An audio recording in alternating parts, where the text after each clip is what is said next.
Thank you for joining us today on the Primal Foundations podcast. Our guest today is Jake Thomas, a former Marine and transformative health coach.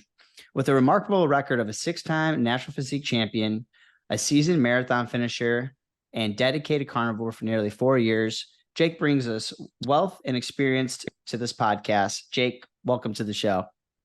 Thanks, Tony. Thanks for having me. It's great to be here. And thank you for coming on and sharing your story and talking about your story and your journey. I think it's really fascinating. You've explored different various nutrition paths and also career shifts that led you to being a coach. Can you share with our listeners a bit about your backstory and what got you to this point today? Yeah, great questions. Lots of trial and error, that's for sure. I did not just wake up one day and say, hey, I'm just going to eat meat or, not eat vegetables anymore or not eat anything else other than an animal anymore. No. Throughout my life, whether it was through the military or through playing sports, fitness and athletics and exercise had always been kind of an integral part of who I was, because it was either playing sports, needing to stay in shape, being in the military, keeping in shape, not just because that was a thing to do, because it kind of determined survivability, viability, how you were able to perform and stuff like that. And it became more than just a hobby or a habit. It became like, hey, this is more than just me. This might be somebody else who might depend on it, kind of thing. And then as I progressed in life, I started to really see the parallels of working out, taking care of myself, and how that correlated to my mindset, my mentality, my psyche, my mental health overall. Again, a lot of trial and error. I had a lot of ups and downs with substance abuse and alcohol and women and gambling and spending and anything else I could kind of get my hands on to consume. But as long as I kept pillaring around my health and then later my nutrition, I started to see like, man, this really does matter. And it sounds kind of obvious, but it wasn't so obvious to me. And the dietary kind of experimenting came by way of girls that I dated. I was dating a girl who was kind of on the fence of pescatarian, vegetarian at one point, and she was, big on almond milk, and I'd never had almond milk before. And the first time I saw it in the fridge, I was like, yeah, sure, I'll drink it, and didn't really question it. It kept the house civil. I didn't mind too much.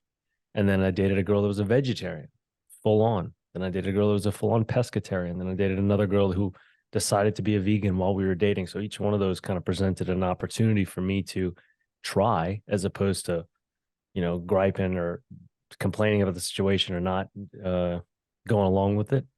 And I took it as an opportunity to learn, to grow, to be uncomfortable for sure, and kind of find what might work for me, what doesn't work for me. And then before I knew it, I'd actually built up a whole repertoire of experience.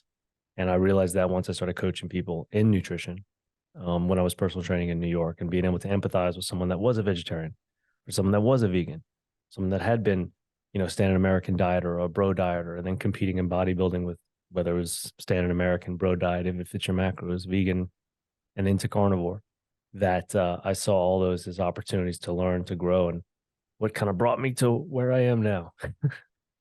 Yeah, you talk about, doing something for a girl is the tale is all this time, right? We're gonna try to again keep the peace and do something for the significant other.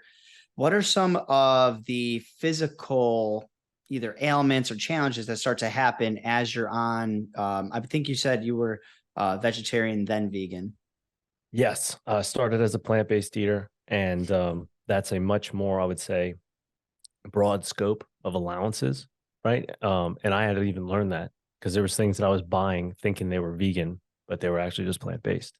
And there's a big, big difference. And there's a lot of growth, learning curve with that, because I would buy stuff and be like, darn it, I thought this was a vegan burger, but it ended up being a plant-based burger. So I would like push my start date back, because I'm like, well, I'm going to still eat this or whatever. I really didn't feel too many adverse effects as far as in when I went from being a standard American diet or a bro dieter with, high carbs, low fat, and high protein into the vegan world or into the plant-based world, because I really just kind of kept the same kind of understanding of nutrition, or the prioritization of nutrition, and what I was looking for, what I would source for my food, where I was getting the proteins. Now, I've for sure, my supplement intake increased dramatically. because thumbs up, because those protein sources don't exist naturally in either of those worlds, be it plant-based or vegan, in the ratios that I wanted them. Like 100% protein source without carbohydrates, without fat, is rare and very difficult to find in a plant-based world or in a vegan world.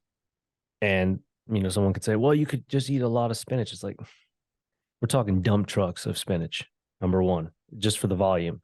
Then on top of that, what kind of oxidative stress, or rather oxalate related oxidative stress are we talking about from consuming all of that spinach? I don't even want to think about it. So I had to take supplements, usually through some type of a pea or a rice protein that had been pounded out. But to be able to create the macronutrient ratios that I was looking for, which I didn't mind. A lot of it was flavorful. So there's a lot of palatable foods in both of those worlds that can make it quite enjoyable. I didn't really realize it at the time, though, that so much of that is still highly processed, because it has to be, because these things, again, do not exist naturally in the world. They have to be made in the ratios that I was looking for them in.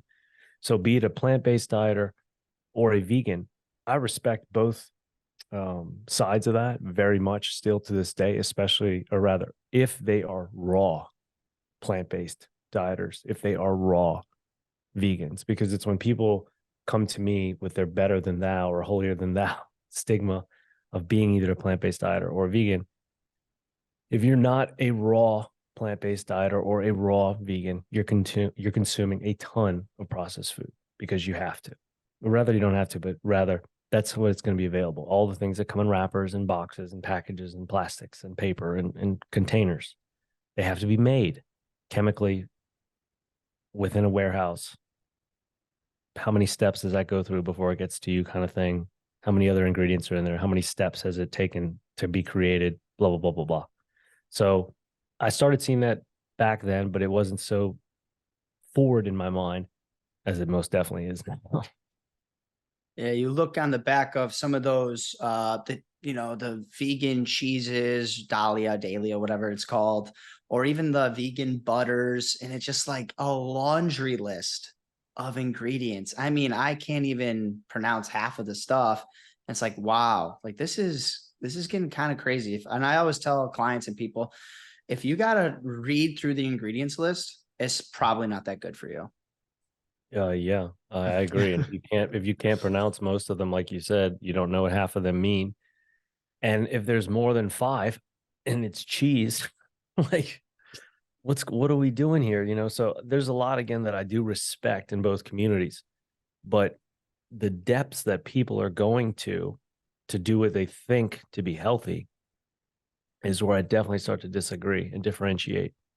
For example, years ago, I was cooking with friends in New York at a rooftop barbecue, and I was on the grill flipping burgers, and one of my girlfriends came and brought cheese. She's like, "Hey, can you throw the cheese in the burgers?" It's like, "Yeah, sure."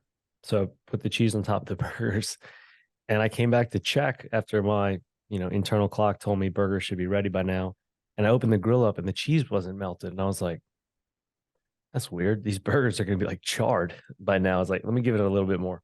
So I closed the grill again. I came back and I was like, I can smell the burgers burning. I was like, this isn't good. Like, I'm going to get yelled at because the food's not going to be the way I'd want it to be. And I opened it back up. And again, they're not melted. And I was like, Caroline, what kind of cheese did you get? What is this? Is this magic cheese? She goes, oh, no, it's vegan cheese. And I was like, on burgers, on beef burgers? Why? And she's like, I don't know. I just wanted to try it. And I was like, I get, I don't get it, but like, yeah, whatever, fine. But damn it, the burgers are burned now.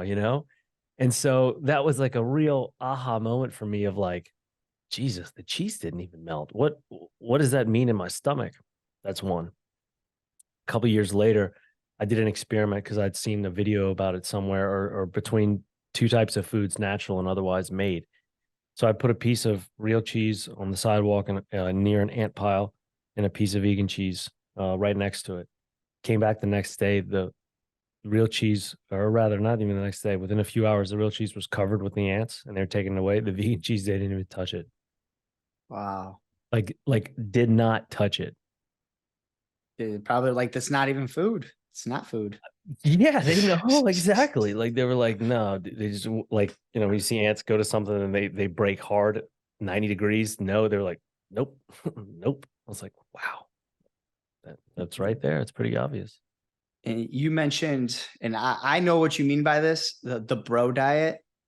What to you, what is a bro diet? And the reason I really want to hit this home too is because I see people, men and females, right? They'll do Mhm. that quote unquote bro diet because that's what the perception of like, oh, bodybuilders healthy, I'm gonna do Yep. this. So what Yep. when people say bro diet, what do they mean?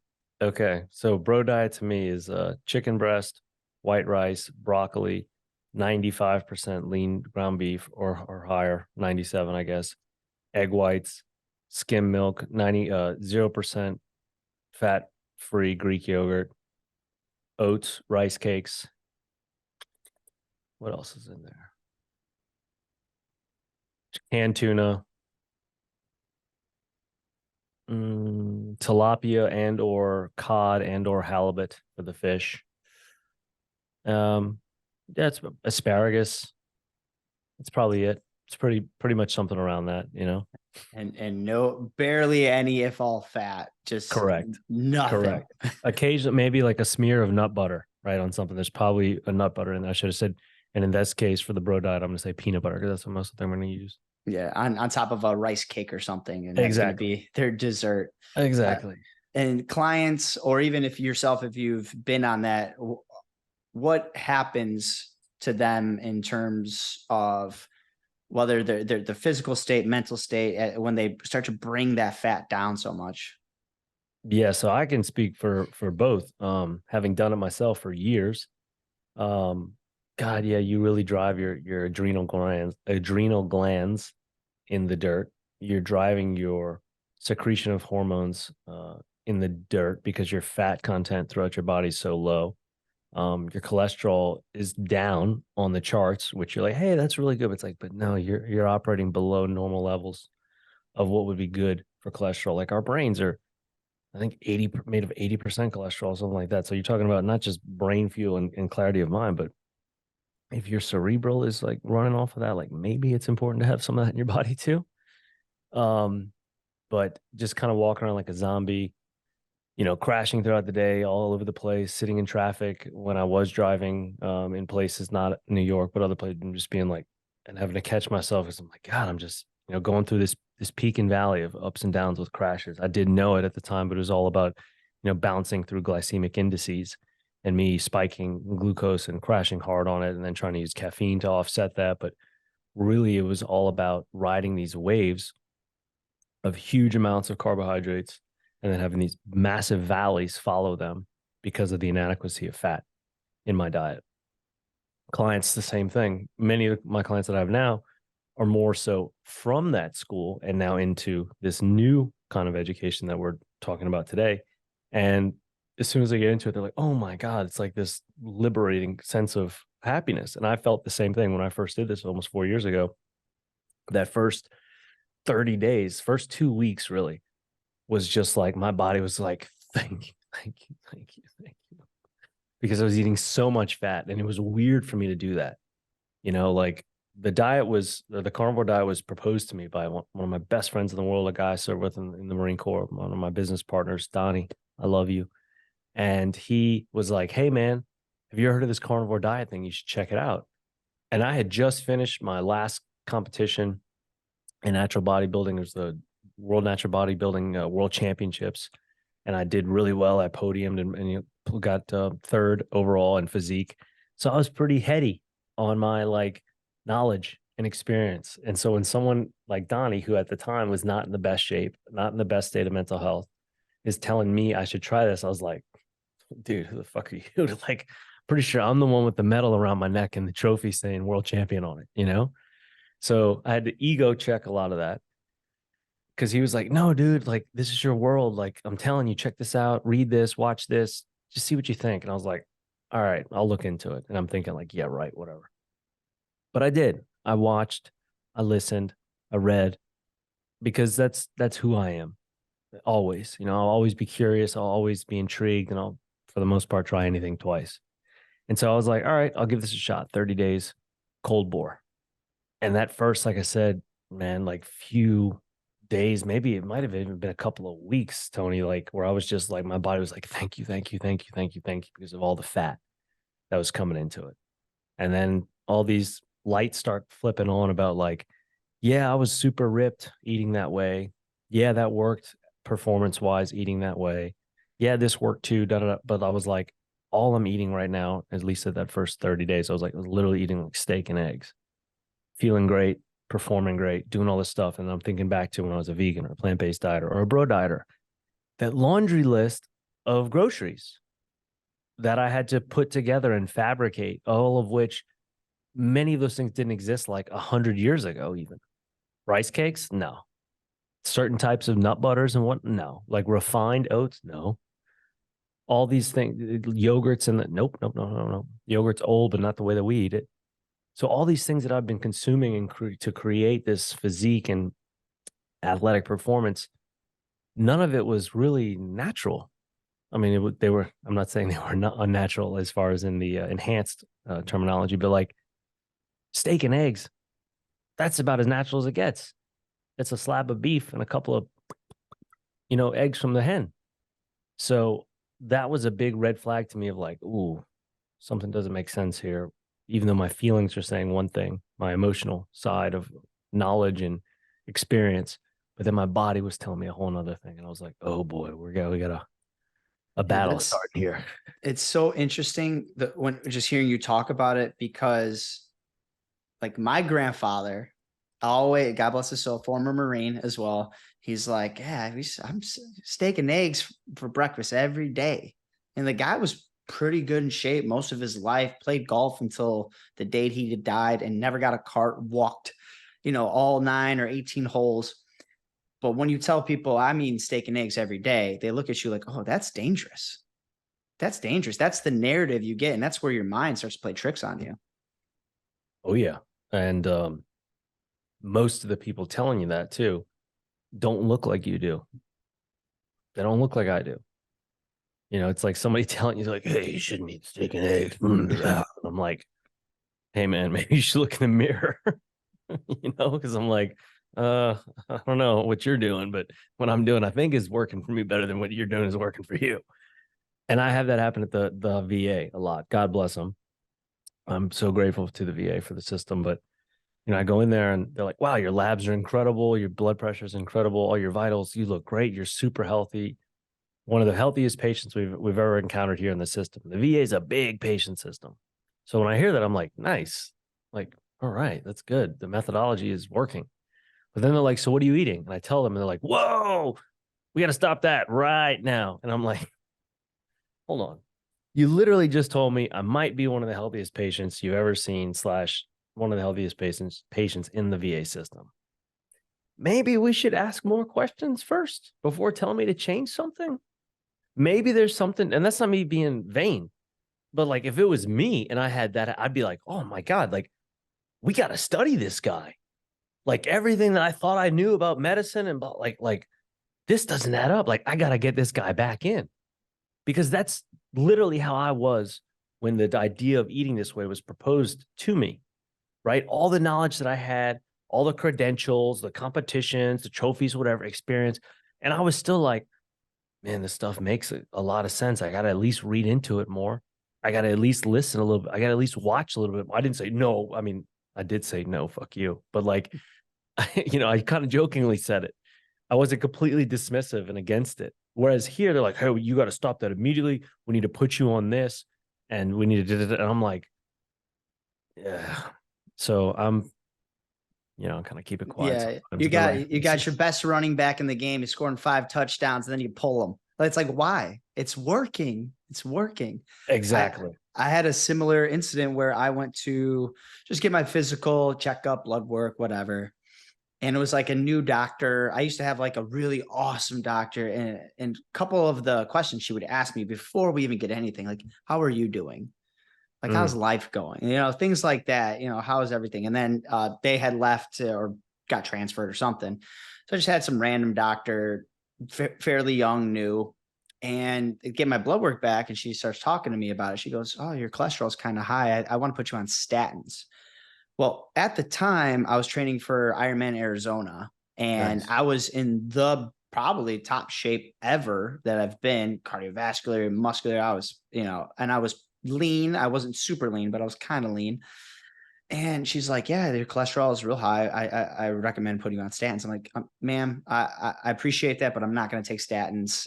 That's the That's just a number on there based off of like the general population, right? I'm Yeah.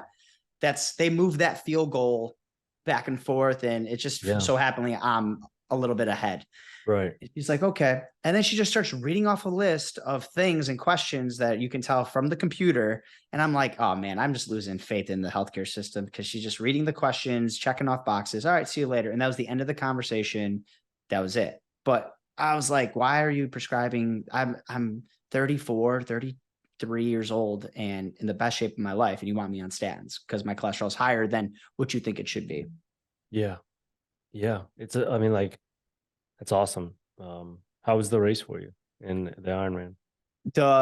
So Arizona was great because I thought the weather was awesome.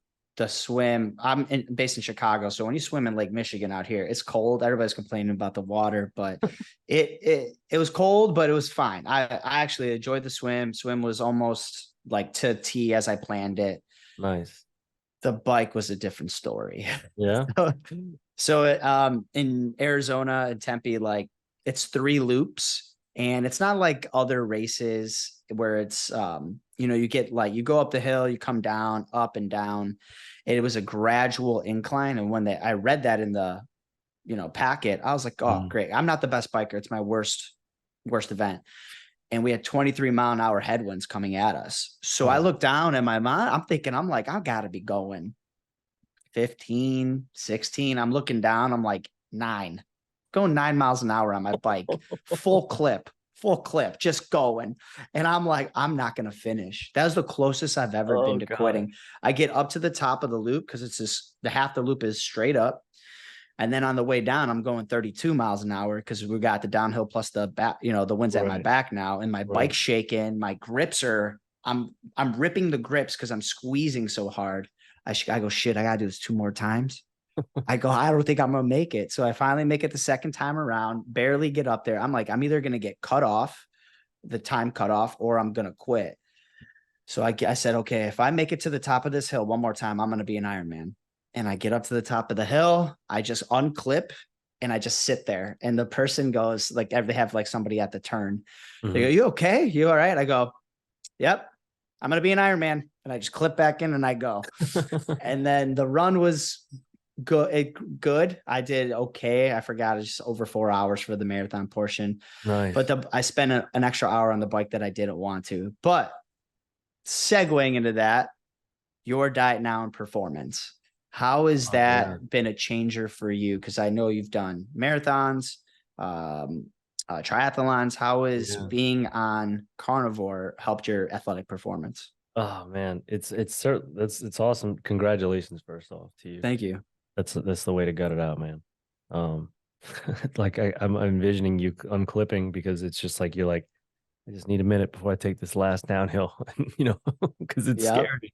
You're picking up close to 40 miles an hour on a bike that's shaking. Like, yeah, you got to be sure you want to do it, right? Mm-hmm. Um, yeah, the marathon in Philly was one of the first big milestones, I would say, because I ran a half in New Orleans on Halloween just a few weeks before, and I trained like a couple of weeks for it. I didn't really have to prepare too much. I was already in pretty good shape, but I was like, I want to try to run this under 90. Let me see, what it'll be like and how I feel. And I ran it. I didn't run it under 90, but I did run it under 100 and was really pleased with that. Because I finished the race and like I was like, okay, that was fun. Like I wasn't like bent over and dying, Did you and it's usually do it fasted, or were you taking yeah, things through? fasted and dry. I did a dry fasted too. Oh, wow. So that was not even planned. Just woke up, that day, drank my normal electrolyte mix in the morning that I make. Got to the race, still drinking, hadn't eaten anything, and then once it started, just started running. And as each mile point came by and the cups were out, I was like, I'm good. I don't need any. I'm good. I'm good. And before I knew it, was like 4, 5, 6, I was at like 10 miles and I was like, damn, I haven't drank any water. And I'm still, sub 7. I was like, okay, we're just keep on rolling. And when I finished, I was like, wow, I feel great right now. I was like, I could do that again. I've kept going. I could do this double the distance. That was my logic. I was like, I should run a marathon right now. So a lot of endorphins, a lot of oxytocin, a lot of adrenaline and dopamine kicking right there. So I was like, I should run a marathon now. And so that was when I decided to do it, was right after I finished this one.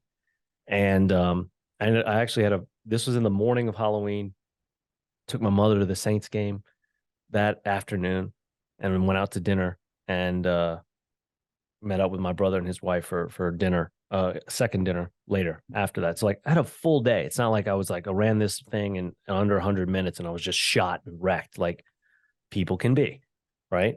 I finished this thing under 100, was in really good spirits. I was like, all right, I'm going for a marathon. Then I took my mother, like I said, went to the game, did all that for 3.5 hours, took her out to dinner, and then went and met my brother and his wife for a full another thing. And then I was still doing a recovery run the next morning. So that alone should be some kind of a, hey, there might be some method to this madness, right? So November 1st, the next day, I start putting together my race plan because I'm thinking, okay, where's the closest next marathon for me to hit? And I look it up and it's Philadelphia, and it was November 21st, which gave me 21 days to prep.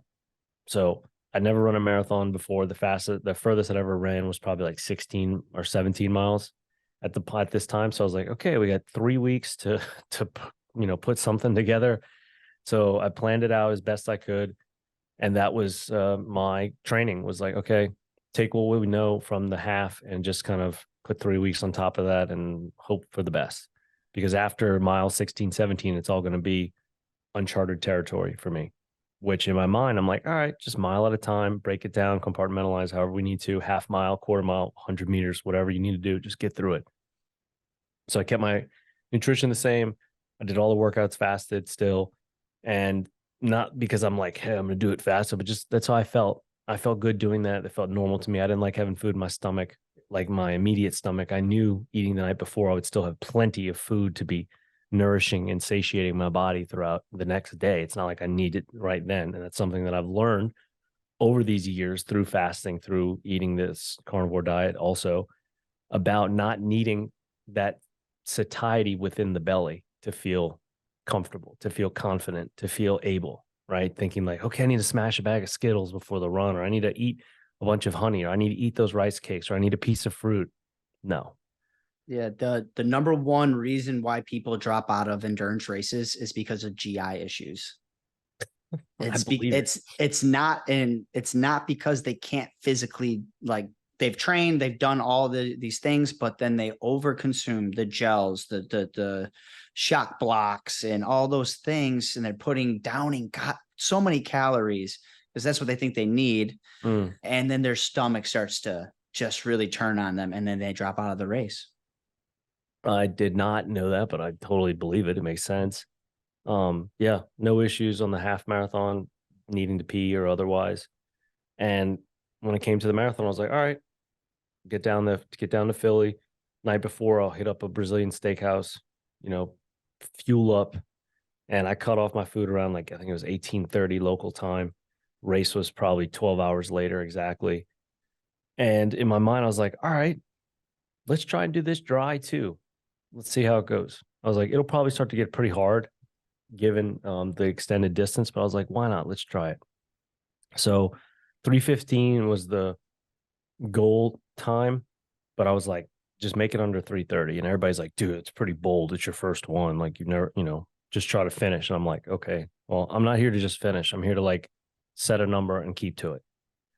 And people were like, yeah, but it's not a marathon, it's a sprint. I was like, well, if you're trying to run a fast marathon, it's damn near a sprint. So I think that's a shitty phrase, because you look at the world record marathon by Chobe, he's 4:53 mile for 26.2 miles. I think somebody just today actually broke the record in Chicago. I think so. Oh, that I was think today. That was today. I think Chicago was today. Yeah. Right, So right. I walk out of my house. There's like 1,000 people outside right now. It's wild over here. A It's a friend of cool, mine's it's running cool. running it right now. Yeah, Yeah, but or I ran just it saw earlier. it. Yeah, I just saw it happen today. I was like, oh man, like it was like two something, like Oh, whatever. It was disgusting. I was like, I yeah, can't believe yeah, that they can hold that. But yeah, keep going, keep going. yeah, man. So it's amazing, thinking about that. So I was like, okay, eat up. This is what we do. Blah blah blah blah blah. And so it was great. The first half was awesome. Was under 100 again. I think I might have been under 90. I think I might have been at actually sub 3 pace for the first half. And I was like, we're cooking. Nice. And kept it for 13, 14, 15. And then around like 16, 17, I started to feel the pain. Still hadn't drank water.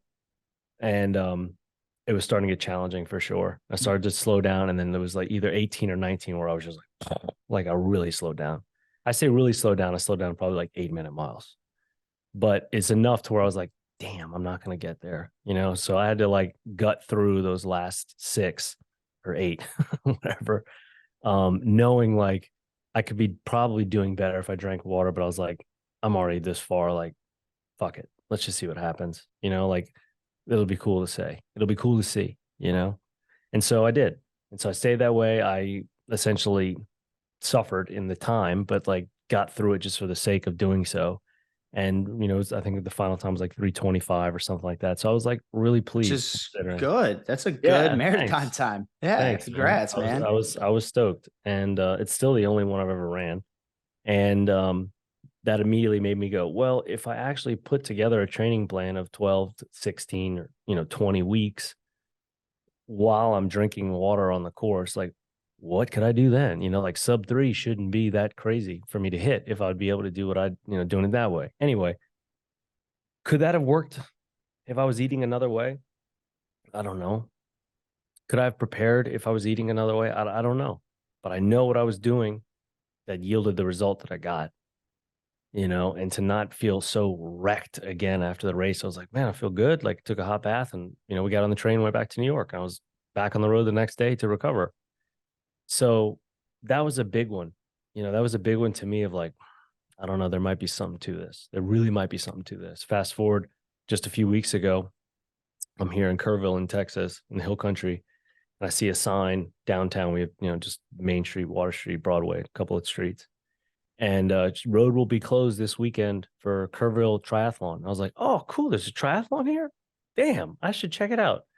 So this was on a Monday that I see the sign. The triathlon is that Saturday.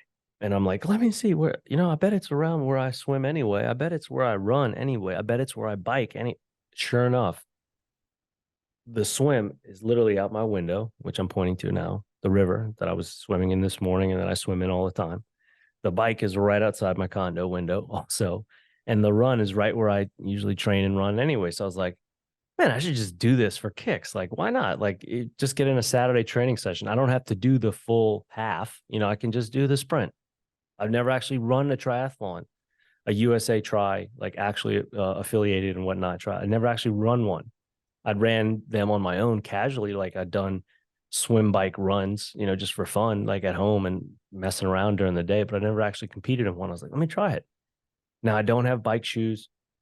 I have a single gear bicycle without clip pedals, and I usually ride that in flip flops. So I was like, okay, I'll just do that for this too. And people, my mother was like, yeah, just go have fun. I was like, yeah, it will be fun. So I showed up to the race, hadn't swam in a month.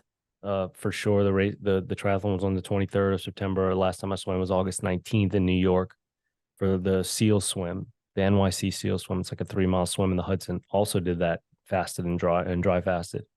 But show up to the race to do this and ended up doing what I think was pretty good. Finished in like just under an hour and a half total, like 126. Kept 20 miles per hour on the bike for all 15 miles and ran like 725 for the 5K. And that's in flip flops on a single gear. So like there were guys out there and full aero bikes with bars and multi Full gears. $4,000, five thousand Oh dollar yeah. bikes. Oh yeah. And I was like zipping by some of them. And this one guy comes up to me at the end of the race. He's like, dude, you like totally demoralized me on the bike. I was like, why? I was smiling. I was like, why? And he goes, because you came flying by wearing fucking flip flops on a single gear. And I was like, Oh, yeah, that. And guys on the run saw me passing. We were passing each other on like the halfway point, and one of the guys in this group was like, "Dude, this is the guy that was wearing the flip flops on the single gear." And I was like, "All right, I guess the word's out." But same thing, man. Like 5 days notice, and to just jump in there, not prepared, not equipped, and yield that result immediately made me go, "Okay, I got to try this like full on bananas now," and that I got the bug bad. So I'll be competing in another sprint at the end of October, and then my first half iron first week of November. And that's what I was Nice. swimming this morning. Yeah, my first like wetsuit swim this morning. I hadn't swim in a wetsuit and since I've surfed in like 15 years. So I was like, oh, wait a minute, we get to wear wetsuits in this too. I was like, shit, this is gonna be awesome. Like the Where's the buoyancy. half gonna be? Outside of Houston, somewhere, Conroe. I think it's Lake Conroe, Texas. Yeah, it's like Oh, the and you Texas guys are gonna wear wilderness. what wetsuits for that one? It'll be cold enough, yeah. Yeah. Yeah. Oh man. Yeah, I forget what USA Try has the temperature set for, but it's something pretty moderate as far as in like the tolerance for it. Like as soon as it gets below, I want to say like 72 degrees is when they allow it. And I was like, oh, that's Oh wow. awesome. It's a Yeah. really good number, I should say. Yeah. I did one of the halves we trained for was Des Moines, Iowa or something, and it was freaking hot. And our coach, me and my buddy had the same coach, and I did Des Moines fasted too. I just Nice. had electrolyte water. That was it, Nice. and LMNT and stuff. There you go. But I learned the hard way of so if it gets too hot, it's the optional whatever. You can or Mhm. you can't wear it, but if you wear it and it's too hot, you have to go to the back of the pack. So we're like, our coach's like, wear the wetsuits. I'm like, it's only a half. Like, I mean, we should be fine without it. He's like, no, wear the wetsuits. You're gonna save so much energy. You're gonna be so buoyant, blah, blah, blah, this, that, and Yeah. the other. Well, the Yeah. race got postponed to later in the day because of Oof. the weather was like storming or whatever. It was crazy. So we're sitting there, like I even had it half on and we're just in line waiting. And since we're at the back of the pack, like I didn't realize how much I was sweating. And Mm. I was half on. And I was just Yep. like, Jesus Christ, I'm sweating my ass off here. And then Yep. I ran into some electrolyte problems later in the race because I wasn't Oh, getting enough. So thank God I had LMNT on me and then on my yep. bike, or else like I was getting heat cramps in my quads bad towards like the end of the race. But yeah, don't put if it's hot out and you're going to use your wetsuit, don't put it on until like right before, even though it sucks Noted. to do it right before. But I was Yeah. sweating so much and it took Noted. a lot of water out of Definitely me.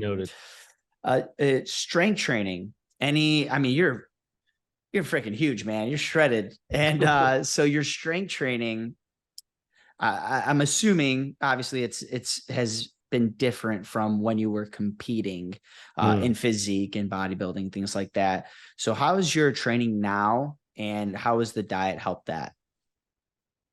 Good question. Yesterday, I had a mile swim, a 45-minute recovery run after that, and then I went and did 21, 15, 9, and 3 of hang power cleans and burpee ladder. So did all that fasted, but with no issues, no drops in energy, no lulls. My numbers are great, man. I feel great. My strength has gotten through the roof. I've really been able to focus on what I've been doing. Like if I'm going through heavy strength sessions, mixed in with some Metcon kind of work, mixed in with some gymnastics work or CrossFit, it's almost like whatever I want to do, my body's able to do it. Whatever I want to command myself into, be it, heavy strength days, like if I'm getting into a Mike Mentzer kind of heavy duty college program, which I did for a few weeks, which is awesome. Of just, only a handful of exercises of one, maybe two sets, six, no more than 8 reps, but all of them to absolute failure. And, you think about like, God, I only did, 20 sets today, but just absolute max out total muscular failure. And I was gaining strength, or rather my numbers were increasing in lifts like by like 15 to 20% per week at one point. And I was like, Wow. there's no way this is going to keep going. Yeah. So like I was started on the first day was like his legs and chest, which is just like, God, You're doing heavy chest, legs, and triceps in a single day. Oof, like you feel that. But I went from doing 275 6 to 8 times on back squat up to like 345 6 to 8 times within 4 weeks. And I was Huge like, jump, huge jump. huge jump. Yeah. Like I was Heck. like, damn. So like I'm took a week off to kind of deload, and I did a bunch of Metcon work, a bunch of bar work, Ollie lifts, but light stuff, just kind of speed stuff, real for like fast twitch muscle fiber. Want to get my gymnastics back, want to just, wrist mopes and stuff like that. So I'm going back tomorrow into the heavy strength. So I'm really looking forward to that because I'm like, okay, let's see how my body's going to be from being recovered. I don't expect my numbers to be exactly there, but I know they'll be more than 275. So if I'm Yeah. somewhere in the middle, even I'll be like, okay, this is the new base. By that logic, 405 shouldn't be that far away. So I don't know, man. To me, it's just like that to be able to get so much as far as in nutrients and sustenance from so little, meaning so few sources, while having such minimal duress on my body, minimal stress on my body. Like that is optimal nutrition. That is optimized nutrition. And it's just like, and I say this a lot, infants with breast milk, right? Breast milk is a miracle of mammalian evolution because it gives our babies everything they need from a single source of sustenance that's very readily digested. It's all going to be utilized. There's minimal discard because they're absorbing all of it and the bioavailability is 100%. But the most important part of all that is that it stresses their bodies the least. Why is that important? Because anything worse could fucking kill them because they're fragile. Why are we any different? Of course we're different, but like, why? What if we put that same consciousness towards ourselves about variables and contaminants and adulterants and dilutants and impurities in the sense of like, well, what happens if we stress our body as least as possible with what we consume? What happens if we have something that's got bioavailability of 100 absolute percent that is completely utilized and has minimal discard?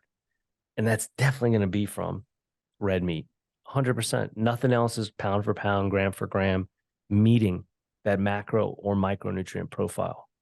And I also saw that again, thinking back to being a vegan, using the bathroom, 4 or 5 times a day, and just being like, it's because I'm a really healthy athlete. My metabolism is really fast and high. No, dude, that's your body discarding all of that and saying, we don't need any of this. We get it, Jake. It tastes good. It's colorful. You think it's pretty and that you're saving the environment and the animals. Yeah. That's awesome. But we don't need like 90% of this stuff. So you're going to take 5 shits a day and they're all going to be massive because we're just trying to extract these few nutrients because the majority of the stuff, the bioavailability is crap. So though you think you're consuming all these nutrients and micronutrients, we're wasting a lot. And that's why we're going to defecate a lot. Whereas now it's like, dude, you're just absorbing all of it. So thinking about having a body that heals faster because it's under less duress, ding, having a body that's going to perform better because it's consuming food that's more optimal in the sense that its bioavailability is 100%. Ding. How does that not equate to being a technically more proficient performer or athlete? And so I keep leaning into that. I keep experimenting more and more and more. And that's what's really got me pushed to get on the tri circuit, which I'm like stoked about doing and seeing, what next milestones happen. Yeah, just the simplicity that you're talking about. I'm going to eat a few things, and even because Mincer, his whole rationale behind lifting is like recovery, right? It's the whole Yep. basis, and I think I follow a lot of. I'm a strong first instructor, and I have a lot of strong first instructors on the podcast. And the one thing we talk about is just get really good at basics, keep it simple, don't go too hard too often. It's okay to push, right? I'm all for doing hard shit. I'm all for that. But the fact that you're able to increase the weights from 20% jumps are huge, and you're giving yourself this ample rest in between, and you're not trying to just hang and bang in the gym. That's why we don't see results. The body needs to recover. Yep. And that's fast. It's fascinating to me that now yourself and even me, like I work out less than I eat less, and yet I see the best results. Yep. And that's I'm glad you know about Menser. That's awesome. Uh, Yeah. it's good company.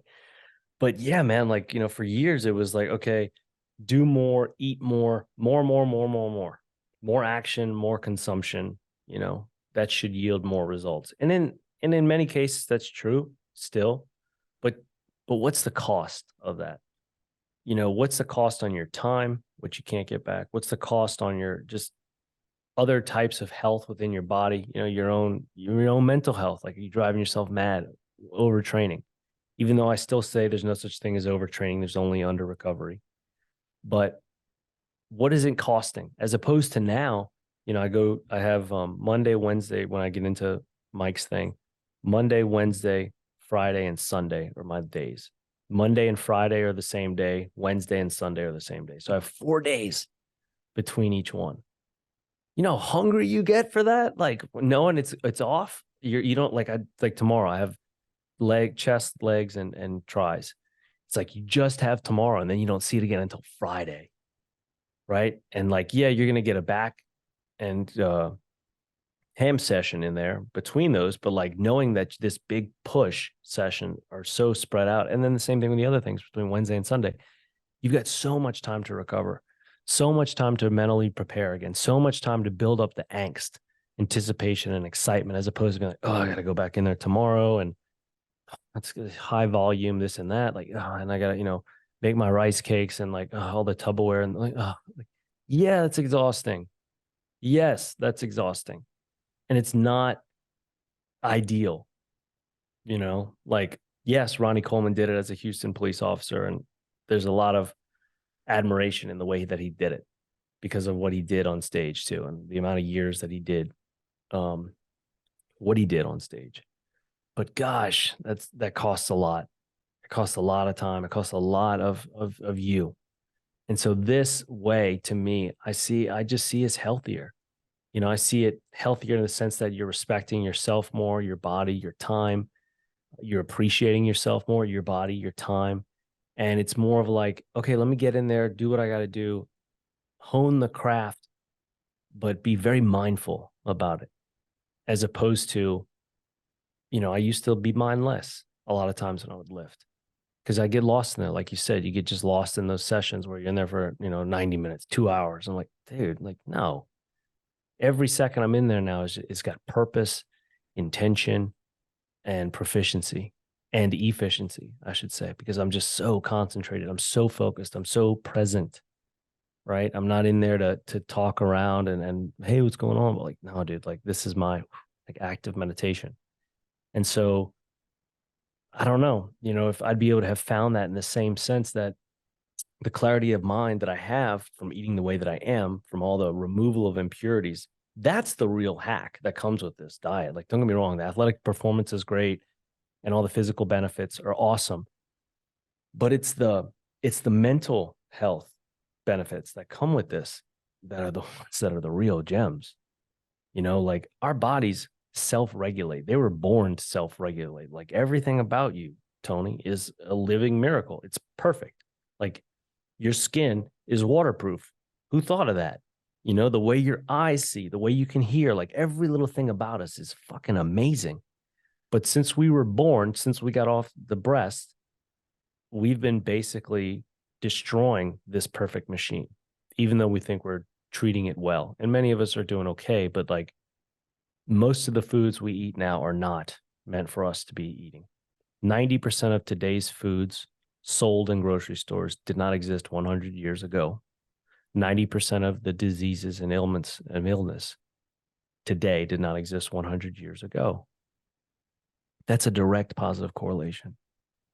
So how can we counteract that and get our bodies to return to their sense of autoregulation or, homeostasis? It's through not consumption. It's actually through omission. So my 3 pillars for best health are in this order: detoxification, nutrition, and exercise. Another thumbs up. Detoxification, nutrition, and exercise. Yes, exercise is important, but God, the most important thing is the detoxification. What you avoid, what you keep away from your mouth, from your eyes, from your ears, from where you go, the people you hang out with, et cetera, et cetera. the single most into the nutrition, the single most effective thing we can do as human beings in regard to our health is controlling what we put into our mouths and into our minds. Period, full stop. Exercise is awesome. I'm a big fan of it. But you and I both know plenty of pricks that work out all the time. You and I both know plenty of people that work out all the time but don't look like they do. Why? Because you got 23 hours of life outside of the gym. You're only in there for one. Let's say that for simple math. You know plenty of people just like I do that work out twice a day, but they sure don't look like it. Why? And then there's this lady that I know down the street who doesn't work out at all, but she looks like Linda Hamilton from Terminator 2. Why? Because of how she lives, how she eats, how she takes care of herself, what she doesn't do, where she doesn't go, who she refuses to hang out with, what she prioritizes for herself. Yeah, she might go for a walk here and there, but she's not fucking killing herself on a treadmill or on an elliptical machine or, you know, in a gym, in a CrossFit box, because she's realized that it's about detoxification first, then nutrition, then exercise. And with that detoxification, at the top of the list is just self-priority, self-care, and then everything else transcends from that. You got me all jacked up from that rant. That was great. I was Me like, too. yeah. I love that. That's everything about it. And I just had Danny Vega on, and we were talking, and one of the points that we talked about is people don't know how good they can feel because they assume in that state of mind that they're in right now that that's the best that they're ever going to feel. Mm. Well, once you start to, like you're saying, detoxify your life, whether that's food, nutrition, getting people or bad habits out of your life, you will be so surprised on how good you feel, and you never want to go back the other way. And it's just one of those things that you don't know until you get there, because you're walking around every day eating like crap, doing whatever, just the average, what we do in the average in America. And you think you feel good, but you don't, because you don't know what good feels like. And Yeah. that goes to that testament of detoxify. Yes, working out is a priority, but all these other things are huge. I It's want it's to, it's oh, hard, man, because we don't real quick, we don't know yeah, how sick we are. You know, I didn't, you didn't. And then when you get a taste of that, you're like, oh my God. And I thought I knew something. exactly. Talking about your 100-day, like line diet, carnivore only. How was that experience? Challenging. You know, up until that point is right around the 3 year mark for me with the carnivore diet. So just for anybody listening, the way I define, I guess, the three types of diets that I really subscribe to. The first one, I think of them all as like concentric rings, one within the other. The outermost ring, or the most encompassing, would be an animal based diet where the majority of your calories, or the denominator in the fraction, is going to have animals and animal byproducts. Whereas the numerator, or the other part of your calories, is going to be whatever you want it to be. Now, I wouldn't say, hey, have junk food and whatever else you want on there, but as long as the majority of your calories are coming from animals and animal byproducts, that would be animal based. So if it was me, in the numerator, I would have like fruit and honey. You can see, you know, the way Paul Saladino defines it, Dr. Paul Saladino defines it, would be very similar to that. And I agree with that for an animal based diet. Now, some people could say, well, what if I eat a lot of, you know, if I have animals and animal byproducts in my denominator and it's the majority of my calories, but I also eat rice and grains and green. You can do whatever you want. Like, it's free country, it's a free world for the most part. I'm just saying this is the way I define it. And what I would say is the healthiest way to do it, or the most ideal, because why would you want to convolute the perfection of that purity, rather the purity of that diet, of that nutrition, the sustenance that you're getting from those animals and animal byproducts with greens, grains, and other crap. So I would say in that sense, in the numerator, fruit and honey. That's what I would do. Within that circle is your carnivore diet. And that's going to just remove everything else other than an animal. So animals, animal byproducts only, carnivore diet. So that would include milk, like I was drinking today, any of your dairies, you know, any fish, fowl, poultry, or otherwise. It's pretty great. And that's what I've done for the majority of the last 4 years. So within that, to your question about the lion diet, what is the lion diet? As defined by Michaela Peterson, it'd be red meat from ruminant animals only. So your cows, bison, sheep, and goat, the polygastrics, red meat, salt, and water. That's it. So people say, well, why is it called lion diet? Like lions don't eat salt. Well, number one, they get salt from blood of other animals. So shut up. And number two is that it's a more marketable name as opposed to the red meat, salt, and water diet. So lion diet is a little more easy to say. But it was very challenging to me. Why? Because as much as I thought I knew about nutrition in my body, when you totally remove all the carbohydrates, because look, there are definitely carbs in milk, there's carbs in bacon, there's carbs in eggs, there can be carbs in lots of little foods that are actually animals and animal byproducts, especially your dairies, right? But even in not dairies, again, bacon, eggs, like these little trace amounts can add up, and you'd be shocked at how that can make you feel. So my first few days of doing this, I was cruising, I was good. I got to like day, I want to say 14 and caved, or it was Valentine's Day, 13, and broke. And then I was like, okay, let me try that again. I got like a week into it this time and broke. I was like, damn, okay, this is gonna take more than I'm giving it the dignity of. This is gonna require more respect from me, from my adversary. Ooh, wow, okay.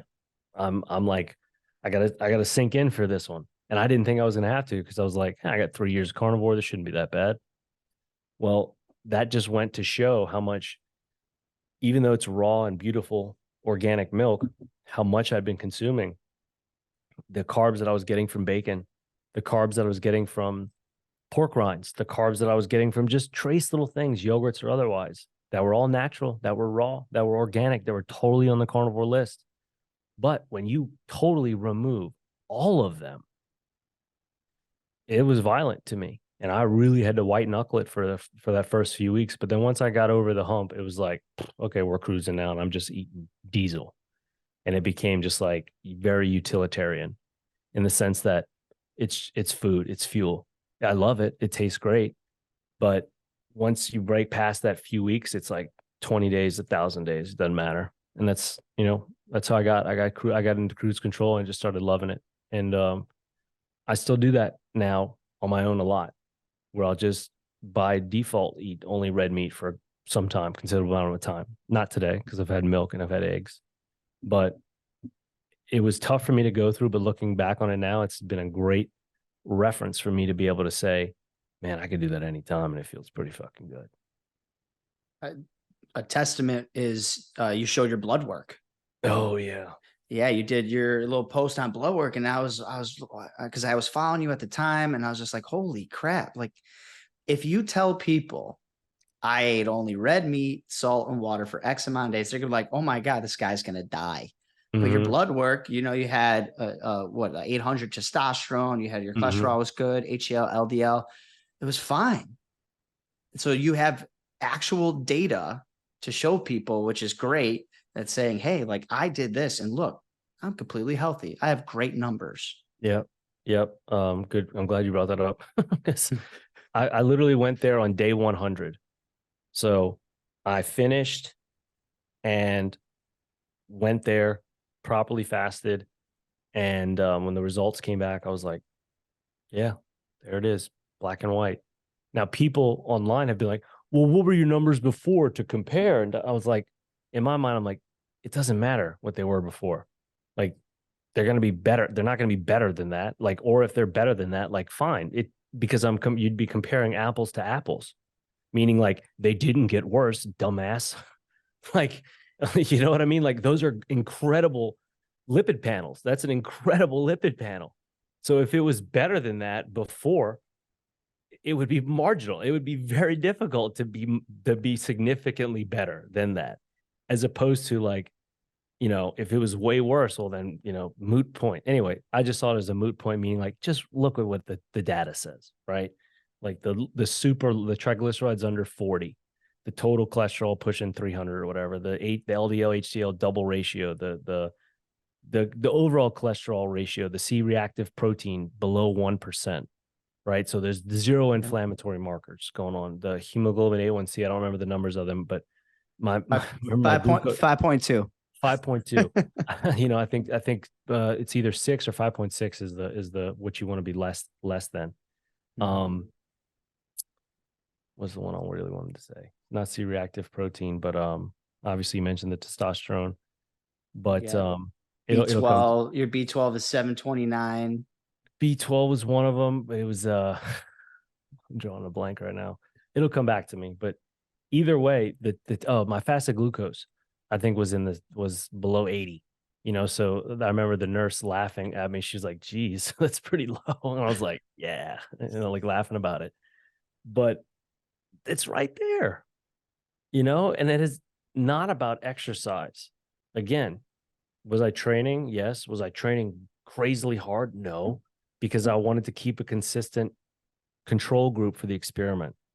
I think of myself as a scientist more than anything.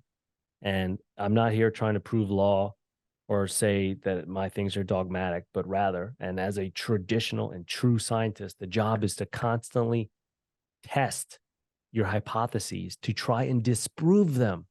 That's the job of a scientist in efforts to disprove them. So I keep going back to this diet, to this way of eating, living, because I can't. I have yet to be able to disprove it, Tony.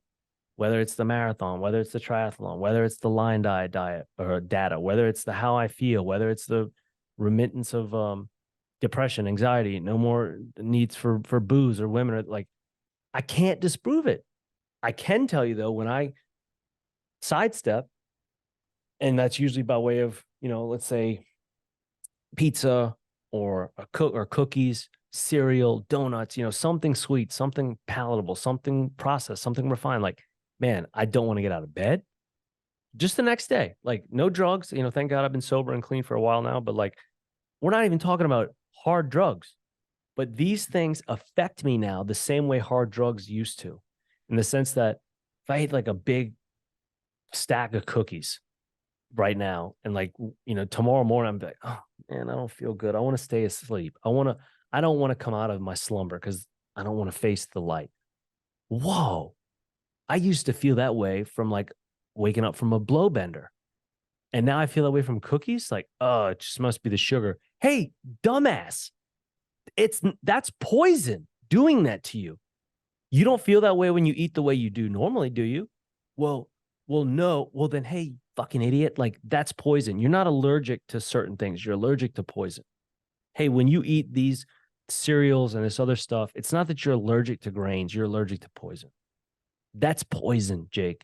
So I literally look at these things now the same way I would look at heroin, the same way I would look at cocaine. Is that maybe a bit extreme? I don't know, but like I know how the things affect me.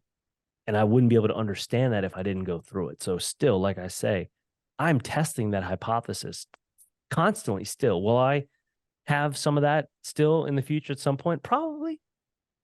Because again, it's like I don't want to believe it, man. I still don't want to believe that. That don't tell me like this is not good for me and that this donut or this pizza, like, no, I want to have that with my godchild and sit around the campfire and eat s'mores.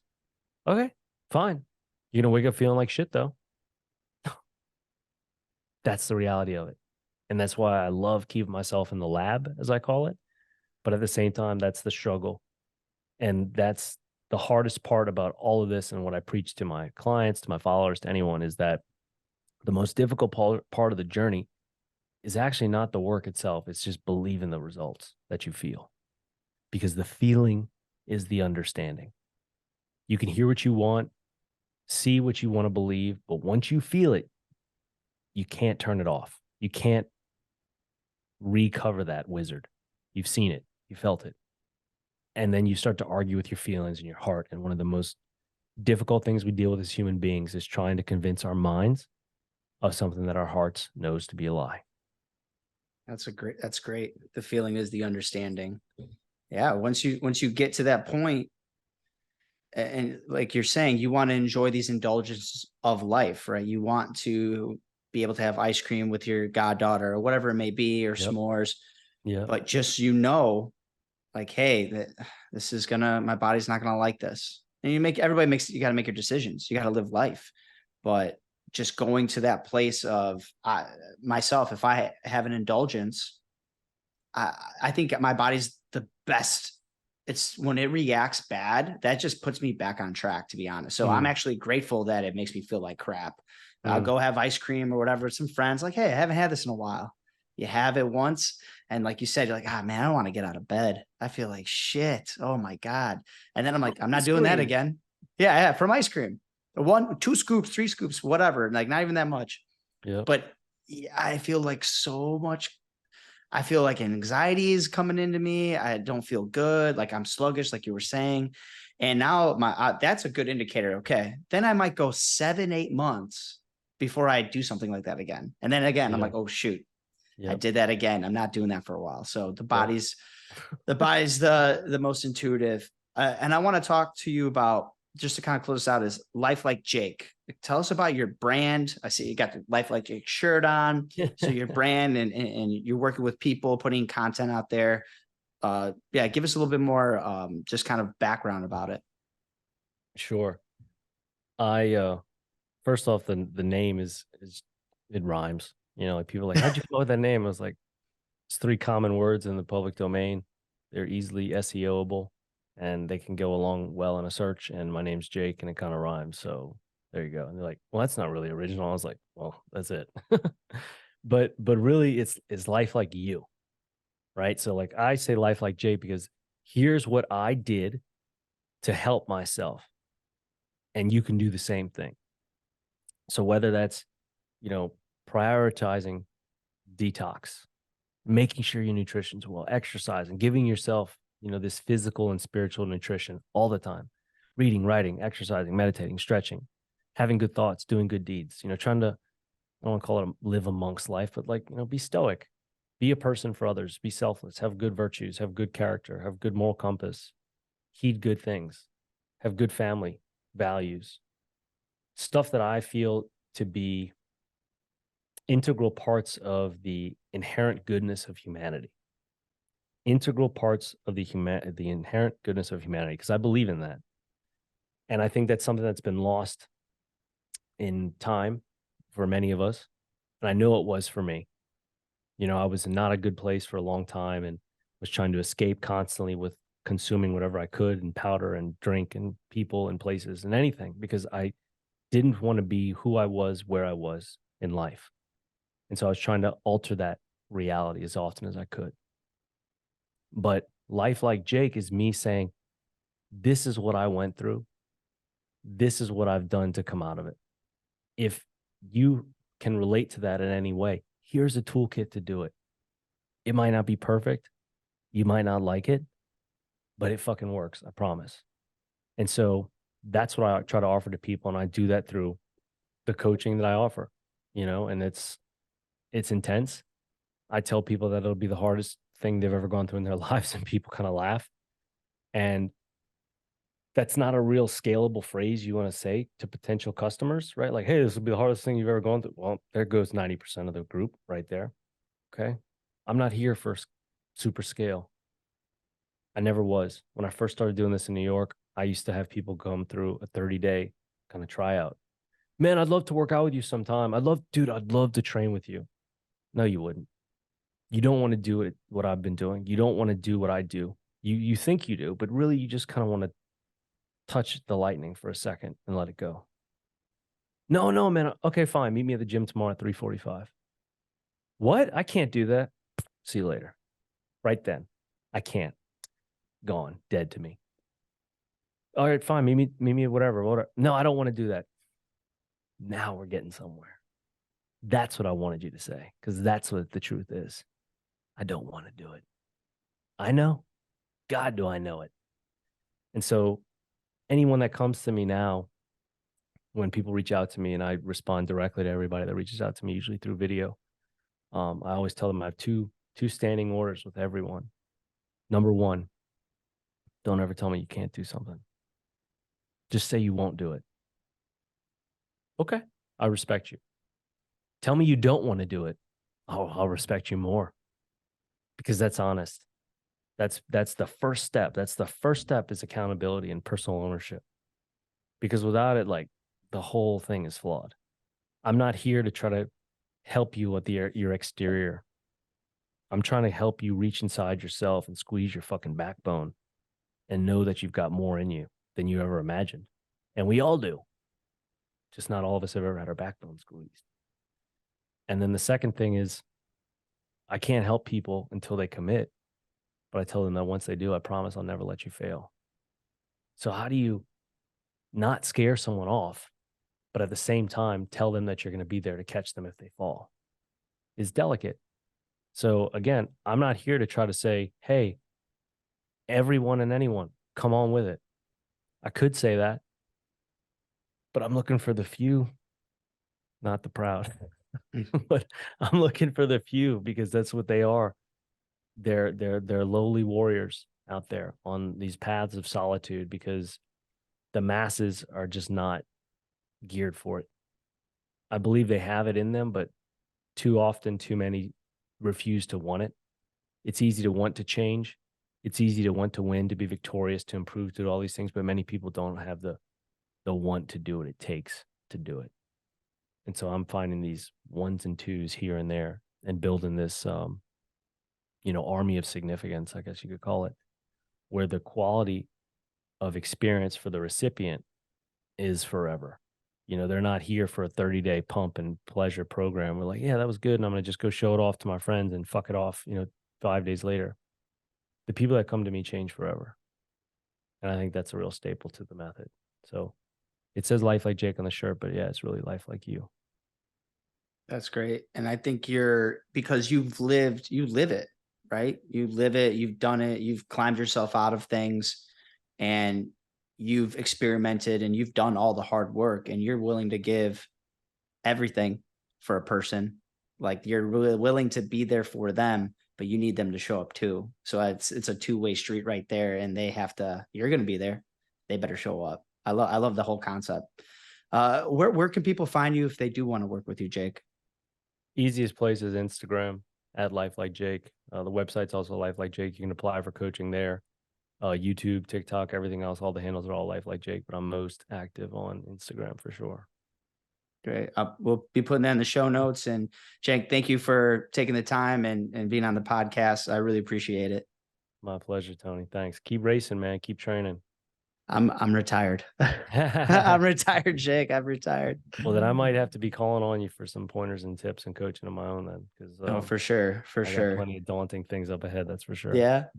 Yeah. Awesome. But thank you to everybody for tuning in to the Primal Foundations podcast. We'll see you on the next episode.